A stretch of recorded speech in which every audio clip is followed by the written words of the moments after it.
Hello friends, welcome back to my channel. कहते हैं health is wealth, यानी कि अगर आपकी सेहत अच्छी है, अगर आप स्वस्थ हैं तो आप बहुत अमीर हैं। ये बात सच है, लेकिन आज हम अपनी हेल्थ को इतना इम्पोर्टेंस नहीं दे रहे, जो कि बहुत ज़्यादा ज़रूरी है। हम मानते हैं कि अगर आपका घर परिवार है अच्छा सा तो आप बहुत अमीर हैं।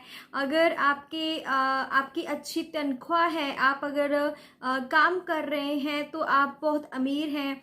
उसके ऊपर अगर आपका अपना गाड़ी है, बंगला है, तो आप और भी अमीर हैं। और अगर आपके पास कुछ डिपॉजिट्स हैं जो आपके फ्यूचर में आपकी हेल्प करेंगे तो आप अमीर हैं। लेकिन अगर आपके पास अच्छी सेहत नहीं है तो आप ये सब कुछ नहीं कर सकते। तो इसीलिए कहते हैं कि हेल्थ इज वेल्थ, यानी कि अगर आपकी सेहत है तभी आपकी वेल्थ है, वही आपकी असली पूंजी है। इसीलिए हमें अपनी हेल्थ का ध्यान बहुत रखना बहुत जरूरी है। तो अभी हम बात करते हैं कि हेल्थ इज वेल्थ में अगर हम कहते हैं कि हम स्वस्थ हैं तो वेल्थ मतलब क्या है, वेलनेस क्या है। अगर हम कहें कि हम स्वस्थ हैं तो हम कैसे पता कर सकते हैं कि क्या हम स्वस्थ हैं या नहीं हैं। अगर मैं आपसे पूछूं कि क्या आप स्वस्थ हैं, तो कहेंगे, काफी सारे लोग कहेंगे कि yes I am well, I am fit, I am अच्छे, मेरी सेहत बहुत अच्छी है। लेकिन अगर डेफिनेशन पे आए कि कौन सा व्यक्ति होगा जो स्वस्थ होगा, तो आप कहेंगे कि जिसको कोई भी डिजीज नहीं है, जिसको कोई भी किसी भी तरीके की कोई बीमारी नहीं है, वो स्वस्थ है। लेकिन अगर मैं आपसे पूछूं कि अगर बात करें कोई भी प्रॉब्लम, जैसे कोई भी डिजीज है, अगर हम बोले कि लीवर प्रॉब्लम कितनों को है, तो कुछ परसेंटेज होगी, यानी कि 1-2% जो लोग होंगे वो कहेंगे कि हाँ मुझे प्रॉब्लम है। तो क्या बाकी 99% लोग स्वस्थ हैं? क्या वो सब अच्छे से स्वस्थ हैं? नहीं। रीजन क्या है? स्वस्थ का मतलब सिर्फ ये नहीं है कि अगर आप डिजीज से मुक्त हैं, अगर आपको कोई बीमारी नहीं है तो स्वस्थ हैं, बल्कि इसको कहते हैं कि ओवरऑल आप कितना अच्छा मेंटली, फिजिकली, सोशली, ओवरऑल आप कितना खुश रहते हैं, कितना अच्छे से आप अपना दिनचर्या करते हैं। क्योंकि अगर मैं बात करूं कि हम में से कितने लोग हैं जो सुबह से काम करते हुए शाम तक अगर काम करते हैं तो आपको कोई भी थकावट नहीं होती। कितने परसेंट लोग होंगे जो कहते हैं कि मेरी मेमोरी बहुत ज्यादा अच्छी है, मैं बिल्कुल भी नहीं भूलता या भूलती, कुछ भी नहीं भूलती। या कितने लोग कहते हैं कि मैं बिल्कुल स्ट्रेस फ्री हूं।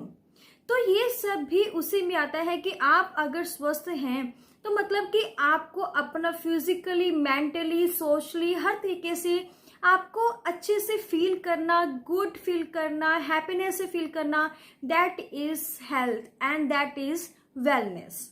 तो इसीलिए तो अगर हम बात करें कि यस मैं स्वस्थ रहना चाहता हूं तो मुझे क्या करना चाहिए, हम अपनी वेलनेस को कैसे अचीव कर सकते हैं, उसके बारे में बात करते हैं। जैसे कि हम जानते हैं कि हम अगर सोचें कि बैठे बैठे हम स्वस्थ हो जाएंगे तो ऐसा तो कुछ भी नहीं होने वाला। हमें एफर्ट्स करने पड़ेंगे। जैसे कि हम पैसा कमाने के लिए, वेल्थ कमाने के लिए उसको अर्न करना पड़ता है, हमें एफर्ट्स करने पड़ते हैं। वैसे ही अच्छी सेहत के लिए भी हमें एफर्ट्स करने पड़ेंगे, उसको अर्न करना पड़ेगा।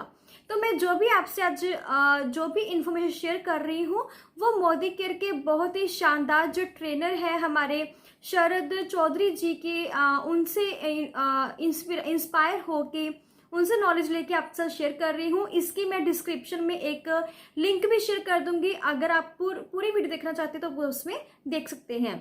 तो उनका कहना है कि अगर आपको अच्छी सेहत अर्न करनी है तो आपको अर्न का मतलब समझना पड़ेगा, यानी कि EARN। ई का मतलब क्या है कि आपको एक्सरसाइज करनी पड़ेगी, यानी कि हमें रूटीन में अपने एफर्ट्स नहीं छोड़ने, हमें एक्सरसाइज कंटिन्यू करनी है। उसके बाद बात आती है ए मतलब कि एटीट्यूड, मतलब जो भी हमारा पॉजिटिव एटीट्यूड है वही हमारे शरीर को स्वस्थ रखेगा। जैसे हम कहते हैं कि नेगेटिव थॉट्स आएंगे तो हमारे साथ नेगेटिव होगा, हमारे शरीर में जो भी नेगेटिव वाइब्स आएंगी।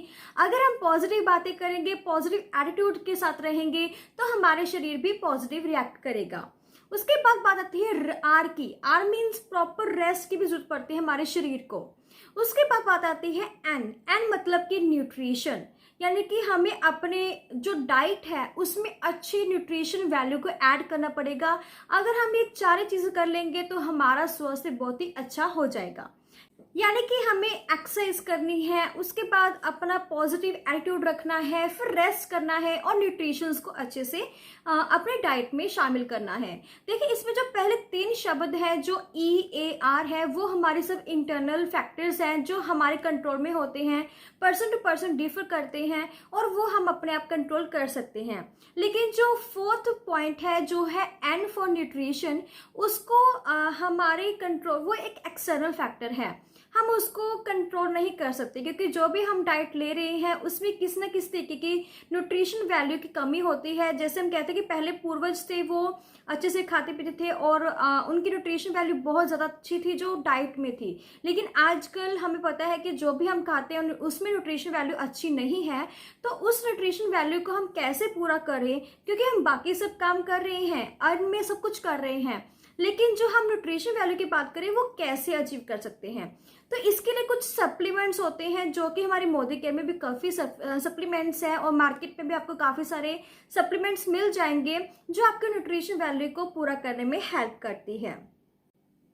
तो नेक्स्ट क्वेश्चन आता है कि क्या हमें सप्लीमेंट्स लेने चाहिए या सप्लीमेंट्स लेने ज़रूरी क्यों है। जैसे मैंने अभी आपसे बात की, हमें N न्यूट्रिशन चाहिए, हम दिन भर खाते रहते हैं, जैसे कि हमें 3 टाइम की मील तो लेते ही हैं, हम ब्रेकफास्ट करते हैं, लंच करते हैं, डिनर करते हैं, फिर मिड में स्नैक्स भी लेते हैं, टी स्नैक्स हो गए, मतलब हम फ्रूट्स वगैरह लेते हैं। हम बहुत कोशिश करते हैं कि हम जितना हो सके अपनी डाइट लें। हम इतना खाते हैं लेकिन फिर भी हमें न्यूट्रिशन की कमी क्यों होती है, क्योंकि हमारे पूर्वज भी तो यही करते थे, वो भी तो इतना अच्छा डाइट लेते थे, फिर भी उनके शरीर में और हमारे शरीर में इतना फ़र्क क्यों है। हम अगर ध्यान से सोचें कि जैसे अगर हम छोटे थे, जब कुछ साल पहले लेके चलते हैं, कुछ साल पहले हम बहुत अच्छा खाते थे लेकिन हमारा वेट ज़्यादा नहीं था, लेकिन आज हम खाना बहुत कम कर चुके हैं लेकिन वेट फिर भी बढ़ रहा है। ये सबको दिक्कत आती है कि मेरा वेट बहुत बढ़ रहा है, हम डाइटिंग करना शुरू कर देते हैं, यानी कि जो हम पहले से ही ऐसा आहार ले रहे हैं जिसमें न्यूट्रिशंस की कमी है उसको भी हम कम कर देते हैं, जिससे हमारे अंदर और ज़्यादा न्यूट्रिशंस की कमी हो जाती है। तो इसीलिए यही फ़र्क है कि पहले हमारा डाइट अच्छा था लेकिन वेट कम था और अभी हम वेट ज़्यादा गेन कर रहे हैं लेकिन हमारी डाइट में न्यूट्रिशंस नहीं है। तो ये कुछ कारण है जिसके बारे में आपके साथ मैं डिस्कस करूँगी कि क्यों हमें सप्लीमेंट्स लेने चाहिए। लेकिन जो सबसे इम्पोर्टेंट बात है कि पहले एक्सरसाइज बहुत अच्छी होती थी, हम बहुत ज़्यादा एक्सरसाइज करते थे, हमारी एक्टिविटीज़ बहुत ज़्यादा अच्छी थी, लेकिन अब हमारी एक्टिविटीज़ अच्छी नहीं है, हम एक्सरसाइज रूटीन में नहीं कर रहे। दूसरा पॉइंट, हमारा डाइट अच्छा नहीं है, यानी कि कहते हैं कि 15 से 20 तरह के हमें फूड लेने चाहिए एक हफ्ते में, लेकिन बदल बदल के, जैसे हम कहते हैं ना कि फ्रूट्स भी लो या ग्रीन वेजिटेबल्स भी लो, यानी कि 15 से 20 तरह के फूड सप्लीमेंट्स हैं, फूड हैं जो हमें लेने चाहिए, लेकिन उसमें से हम सिर्फ 10 मैक्सिमम 10 तरह के फूड एक वीक में हम ले पाते हैं। वो भी अगर किसी को चावल बहुत पसंद है तो पूरा दिन चावल ही खाएगा, या जो भी हमारा जो मनपसंद होता है डाइट हम उसी को ही ज़्यादा लेते हैं, लेकिन वैरायटी हमारी फूड में नहीं है।